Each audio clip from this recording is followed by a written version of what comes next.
Hello, and welcome to Session B of Unit 2. In this session, we will explore the dependent nature of creation.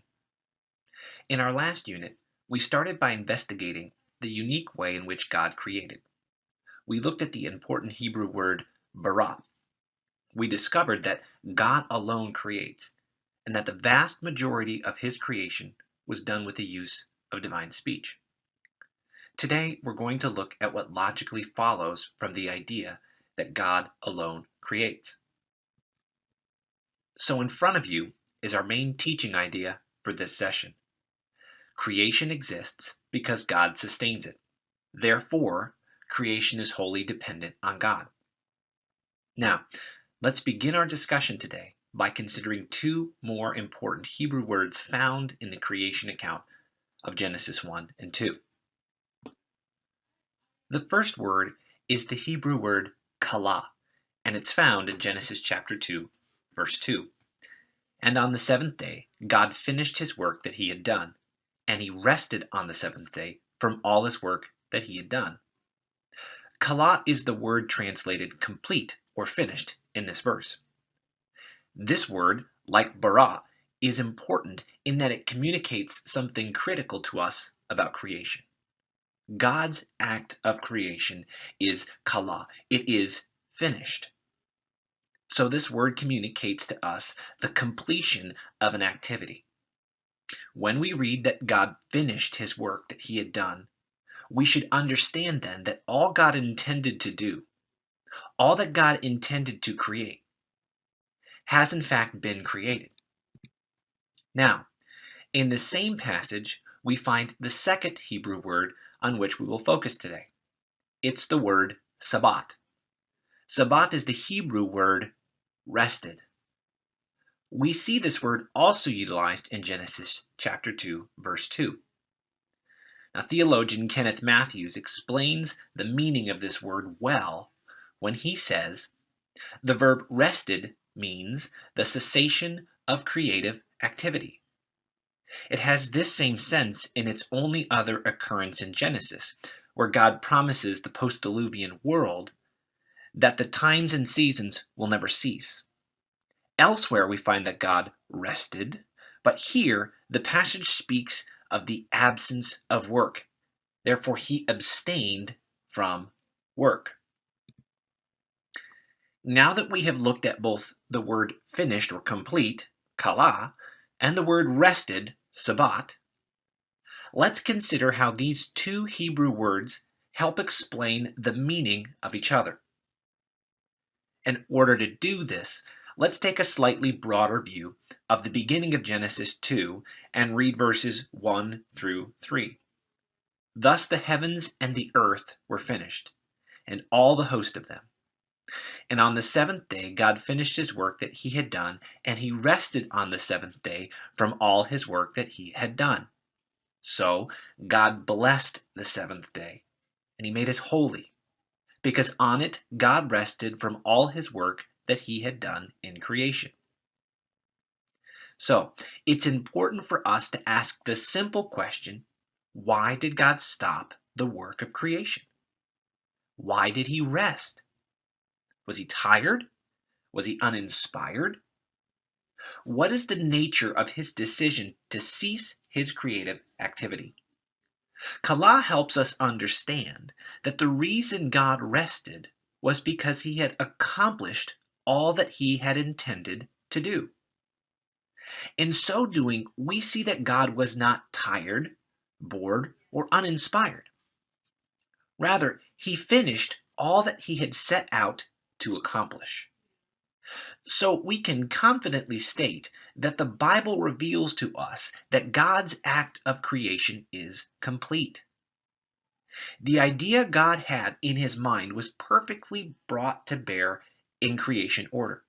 Nothing was missed, mangled, misaligned, or misrepresented.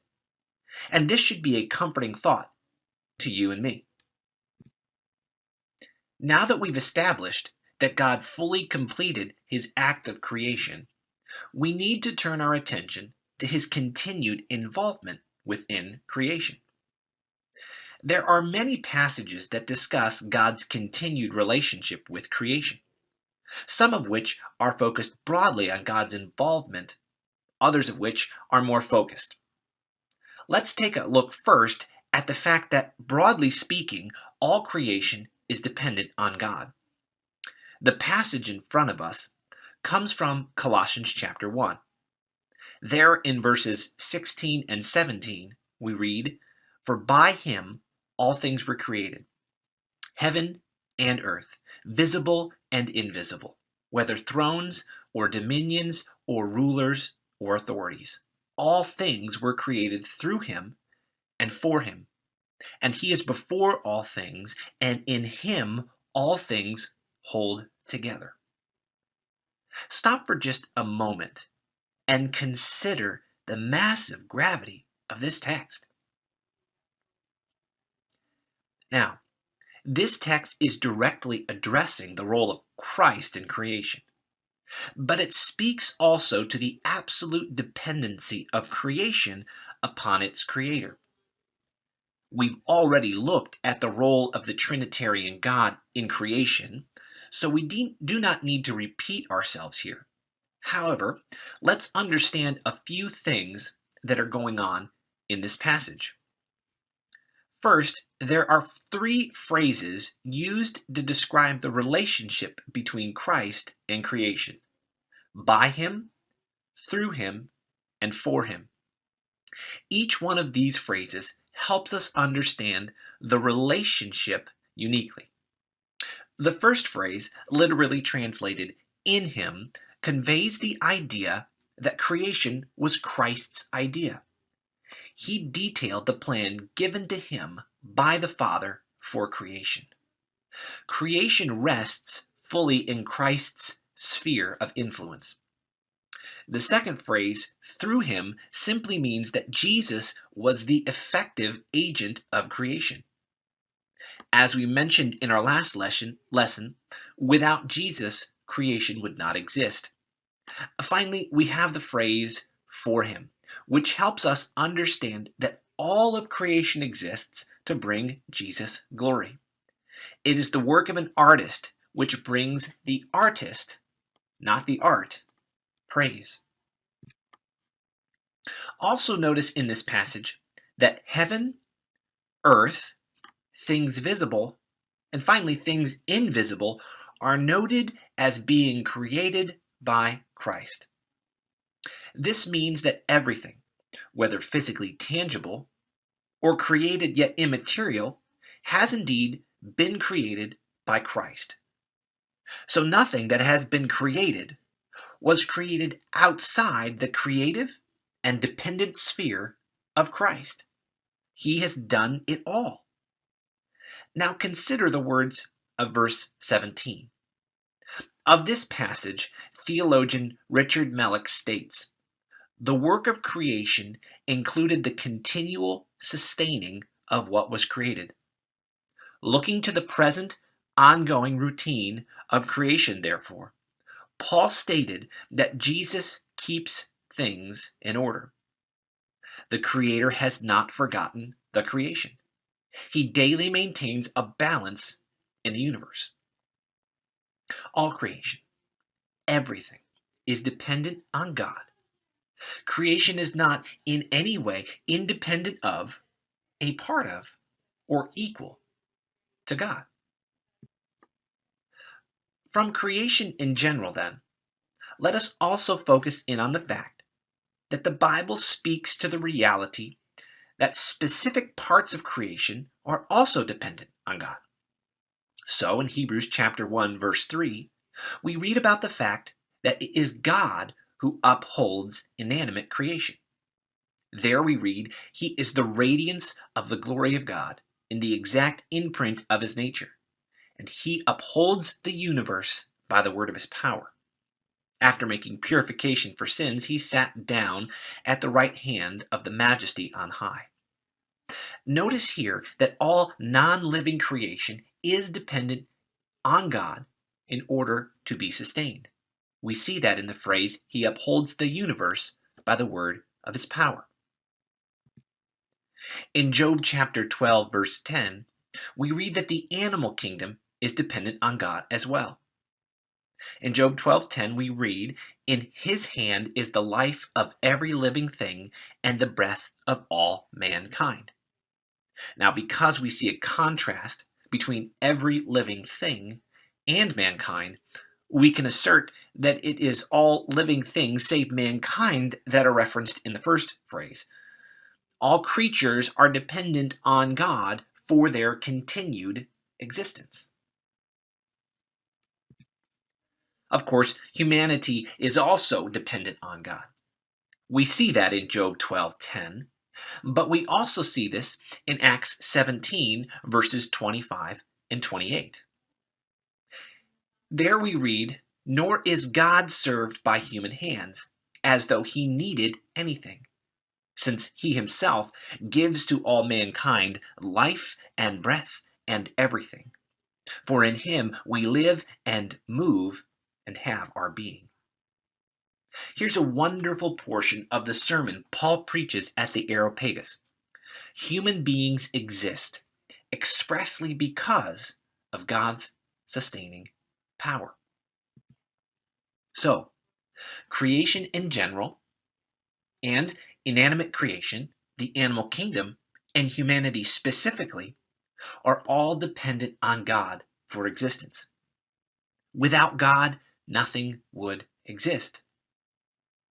According to the Bible, we are all dependent on God for our existence. Now, let's let logic drive this next thought. If we are in fact dependent on God in order to exist, and we do in fact now exist, then God must still be involved in his creation. Did you follow the logic? God could not have created us and then left us to our own devices. For if that were the case, we would cease to exist due to our dependency on God. No, God is involved in creation. What's more, God is not simply involved in creation. Rather, God's involvement in creation is both transcendent as well as immanent. So let's unpack each of these words in order to understand the full meaning of this statement: God's involvement in creation is transcendent and immanent. The word transcendent means existing apart from and not subject to the limitations of the material universe. God is neither part of nor dependent upon creation for his own existence. He is completely independent of it, and in fact, rules over creation. The word immanent simply means close at hand or near. Although God is in fact transcendent, the Bible also teaches us that he is near to his creation. He is immanent, because without his sustaining power, we would cease to exist. So God is involved in creation. He simultaneously is transcendent and immanent. Creation is in fact distinct from God, yet it is always dependent on God. So, using Wayne Grudem as our guide, I would like to consider with you 4 false views that exist within our world today regarding the relationship of God to creation. First, we will consider the correct view, which is here before us. Creation is distinct from, yet always dependent on, God. And this is because God is both transcendent and immanent. Here is the correct view. Now let's consider 4 incorrect views that are common in our world today. The first false view of the relationship between God and creation is called materialism. Materialism is quite popular in our society today, and it simply is the view that God does not exist. So, if we were to visualize this view, and you see it on the right, it would exclude any understanding of God. By contrasting the right-hand side of your screen to the left-hand side of the screen, you can see the differences between the biblical understanding of how God relates to creation and materialism.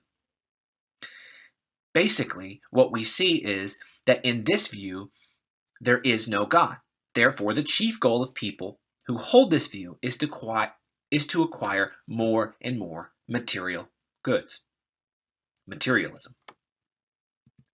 The second false view of the relationship between God and creation is called pantheism. Quite the opposite of materialism, pantheism is the false view that everything in the whole universe is God or a part of God. Pantheism is the position that God and nature are the same thing. Now, pantheism, the word, comes from two separate Greek words, pan, meaning all, and theos, meaning God.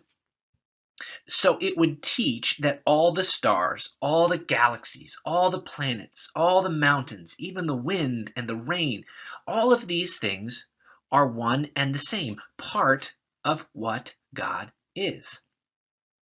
Unfortunately, pantheism denies several essential aspects of God's character, like, for instance, his distinct personality. And because God in pantheism has no distinct personality, this leads pantheists to ultimately devalue the personhood of human beings as well. So if we were to visualize this view, it's easy to see how it differs both from materialism and from the biblical view of how God relates to creation. Pantheism denies that anything but God exists. There is no, strictly speaking, specifically material world.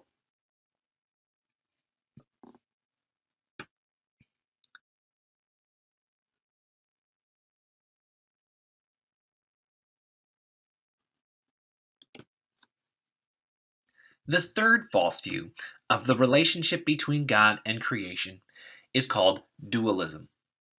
Dualism is the belief that both God and the material universe have eternally existed side by side. First, let's look at how we would visualize this belief, and then we will talk about the ways that it can be articulated in our modern culture. So on the right-hand side of your screen, you see dualism. God and creation, like the biblical view of the relationship between God and creation, do in fact exist.